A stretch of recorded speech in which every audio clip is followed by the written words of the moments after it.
Hope, what are you doing? Searching for hidden money. That's not a thing. Oh, really? Tell that to this check that I just found in here. It's been in here for weeks and weeks. This is grocery money for an entire week. Never mind. Let me help you out. If you don't know us, I'm Larry. I'm Hope. We're from Under the Median, where practical frugality meets real life. This video is all about money that is already yours that you just have to find. That example that we showed you in that little intro really was true. I really was looking on the buffet, found that check, had been sitting there for weeks, and I thought, I just really got to get this cashed. But what happens if you lose the check for, let's say, long periods of time? We have had this happen. We have found paper checks that have slid. They get to the back of the drawer and then they slide down to the next drawer. You periodically need to pull your drawers out and look at the drawer underneath. And toward the back, sometimes you'll find pieces of paper, checks, gift cards, things that have slid down behind the back of that drawer. I once was going through a stack of papers. We'd been married for several years. I found a paycheck that was several years old. It had never been cashed. I was still working for the same company. They reissued the check and it was, drum roll, over $800. How in heaven's name that slipped through the cracks and we didn't notice? And my only thought was it was one of those checks that when you're paid biweekly, every once in a while you get that magical third paycheck when there's 5 weeks in a month. And I think that's what happened, and that's how I completely missed it. But I was able to go back and get the money. So look very carefully for checks and things that are pieces of paper. Here is another real-life example, and that is gift cards. It's easy to obtain gift cards. We get these given to us by friends, by corporations, all different kinds of ways. And we have found a multitude of gift cards in the place that we normally store them. We just don't get back in there and check them out and make sure that we have them all cashed in and used up. Look at that. There's a ton of them. There's some for Starbucks coffee. And what's interesting is that Hope has called on these gift cards to see if they're still valid. And we found out that most of them are. I think about 90% of them were still valid. So check your gift card stash and make sure you're keeping up with cashing those in. You know the most important thing about this stack of gift cards? There's more. The most important, I know, can you believe it? Oh my gosh. You're Okay, right. this, I feel like I'm putting them out like a deck of cards. Oh, yeah. These gift cards. The most important thing about these gift cards is that date night is back on, guys. I can tell you that from this deck of gift cards. And we had run out of money almost completely until the end of the year. So this is a real gift for us. Oh, hey, I do want to throw this in here real quick. Most of these cards, in fact, all of them, I think, are for restaurants. If you don't have restaurant gift cards and you're really thinking, boy, I'd love to go out to eat, but it's so expensive, Too Good to Go. It's an app. We just started using it. 75% off. Amazing. Of the cost of restaurant food.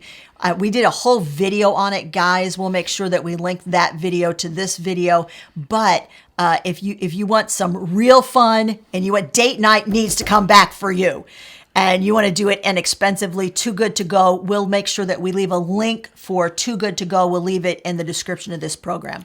The next one is forgotten rebates. You know that Menards allows you to have 11% rebate off of their items, and they'll send you a card with that rebate on it after you've sent in the copy of the receipt. And I had forgotten all about having these. I found 3 of these Menards cards. This is from 2023, and it's for $15.64. That's not a ton of money, but it is very helpful, and they're still good. They never expire. So if you have some old Menard cards around, make sure that you use those at your store. Make sure that you have a specific place where you put all of your rebates, because that really does help to track them. Yes. But even if they're older, check with the store. On a lot of times you can still use them. Those 3 rebate cards, they paid for a new shower curtain that we needed, and we paid $0 out of pocket. Now, while we're talking about money that is already yours, If you're thinking, I just need ways to stretch the money that comes in every single month, we have a free guide for you. I walk you through 10 different areas of your budget. I give you step-by-step details on how to save on those areas. There's checklists included. It's free. I'll make sure I put a link to the guide in the video description. More money that might be applied to you are class action lawsuits. We just got this in the mail this last week.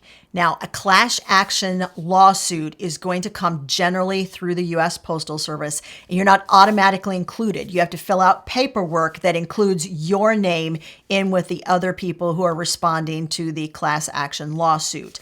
We have taken part in class action lawsuits. Usually the amount of money that we've gotten is like $5, maybe $40 at the most. Depends on how many people are in the lawsuit and what the settlement is, and it takes a really long time. By the time you get a little check in the mail, you'll go, oh, I completely and totally forgotten that I even opted into that class action lawsuit.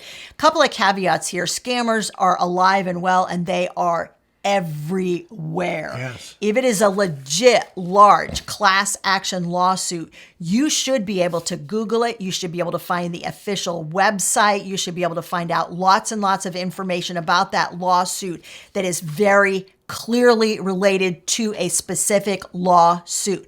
Other than that, you should never have to pay to apply to be a part of a class action lawsuit.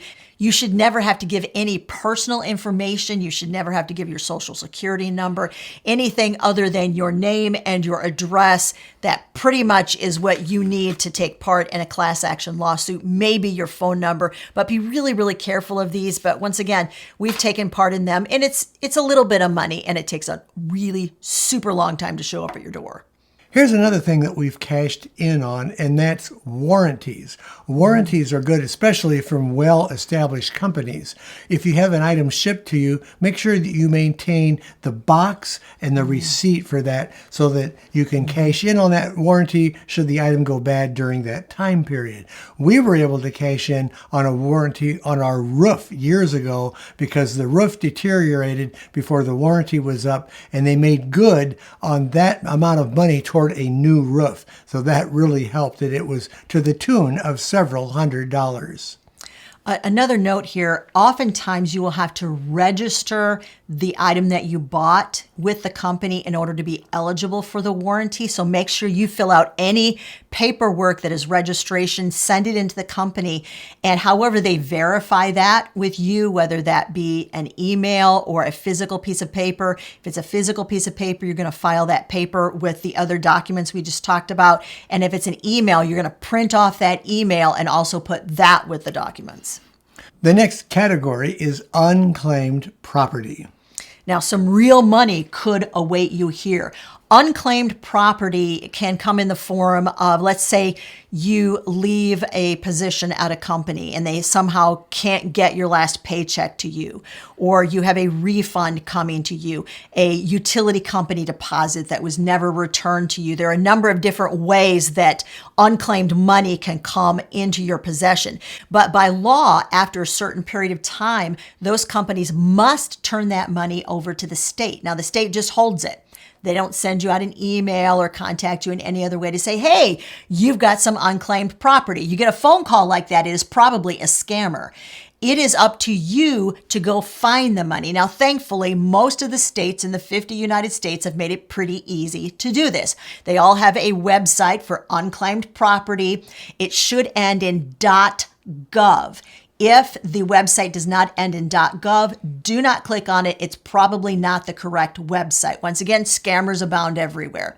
You go to that website and all of them have a search bar. You are going to put in your maiden name. If you're married, make sure you put your maiden name in and your married name.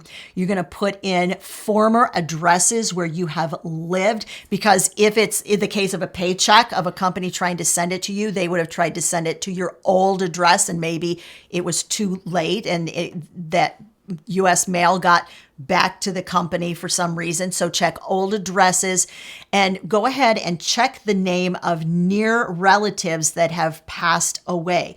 I did this with our state and found 4 different accounts. This was money that was owed to my deceased grandfather. Now, when you try to get this money, you're going to have to prove that you're related, that you're the person who really deserves the money. You're going to have to make sure you follow the letter of the law in making sure that any amount of money is divided up between all of the heirs in the case of a grandparent or a deceased parent. There are a lot of hoops that you need to jump through. But sometimes, depending on the amount of money, and most of these websites will tell you this is under $100, or this is $100 to $500, or this is more than $500. So you'll kind of have an idea whether it's worth your while to pursue that before you pursue it. There are other places also to look for money, and that would be through closed accounts. You may have, let's say, $12 left in a bank account that's been closed, and they'll hold that, and you can claim that money as yours by proving who you were. Here's other places you can look for some found money that is actually yours. You can look for credit card reward points or credit card money that, like the bonuses that you never took advantage of. You can also look, there's apps like Venmo and PayPal. A lot of us use PayPal a lot. I like PayPal, but sometimes you forget that money is sitting in PayPal. So make sure if you previously years ago had a PayPal account, see if you can log into the account and see if there's any money still remaining in that account. Also, part of this is health insurance. There's always the possibility of overpayments, reimbursements, and whatever. So your health insurance might have some money for you as well.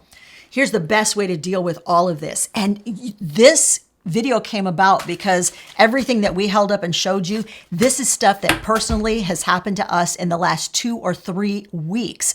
And there were 4 different examples of found money that we didn't even realize was sitting around our house. So we thought that it was really important to share this information with you.